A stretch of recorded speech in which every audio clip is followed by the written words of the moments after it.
Guys আজকে জুনপুশ জিতে হয়ে গেল বিরাট কাহিনী। আমি দিতেছিলাম রিজনের প্লেয়ারদের সাথে জুনপুশ, আবার এই ম্যাচে বই গেছিল বিভাস বাংলাদেশ টপ ওয়ান। আর বাংলাদেশ টপ ওয়ান আর জুনপুশের তো চিনই রিফক্স গেমিং। জুনের বাইরে রিফক্স গেমিং মনে হয় আছে, নাইলে আর কে থাকবে ভাই, বুঝতেই তো পারতেছো। বাংলাদেশ টপ ওয়ানের স্কোয়াডের থেকে 3টা টিমমেটই মাইরা দিছে আমাদের প্লেয়াররা। আর এখানে আছে রিফক্স গেমিং। রিফক্স গেমিং তো হ্যাকার লেভেলের জুনপুশের, এটা সবাই দেখতে পারতেছো। তো রিফক্স গেমিং কে আমরা হারাইতে পারবো কিনা ফুল ভিডিওটা দেখতে থাকো। আর ভিডিওটাতে লাইক করে দাও, রিফক্স গেমিং টিকটক এটা ফলো করে দাও। এখান থেকে জুনও সাদা জিতেছে, তারপরে একটা মনস্টারটা খালাইলো আমার টিমমেট, তারপর আমি চলে যাই জুনের বাইরে। আর আজকে দেখা যাক বড় ভাই জিতে নাকি ছোট ভাই জিতে। আর গাইস তোমরা তো জানোই রিফক্স গেমিং হইছে আমার বড় ভাই, আর আমি রিফক্স গেমিং এর ছোট ভাই। তো দেখা যাক বড় ভাই জিতে না ছোট ভাই জিতে, তোমরা দেখতে থাকো কে জিতে। আর এখান থেকে দেখতে তো পারতেছো জুন একেবারে সাদা হয়ে গেছে, আর জুনের বাইরে জুন পুষার রয়েছে এখনো। দেখা যাক এই ম্যাচটাকে আমরা ভুয়া করতে পারবো। আমি একের পর এক সুপার মিডকিট লাগাইতেছি, মানে রিফক্স ভাই আছে আর কি জুনের বাইরে। দেখা যাক আমরা এই ম্যাচটাকে ভুয়া করতে পারবো। ভাই রিফক্স ভাই ওই সাইডে থাকলে তো এটা জীবনে সম্ভব না ম্যাচটা ভুয়া করা। দেখা যাক আমরা ভুয়া করতে পারি কিনা। ভাই ভুয়া আনতে পারলে এটা পুরো রেকর্ড হয়ে যাবে। দেখা যাক আমরা কি ম্যাচটা ভুয়া করতে পারি রিফক্স ভাইয়ের কাছ থেকে।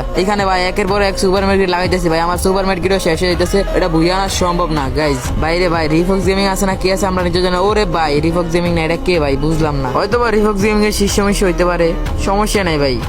তাও ম্যাচটা তো আমরা ভুয়া পাইছি। রিফক্স গেমিং অন ফায়ার।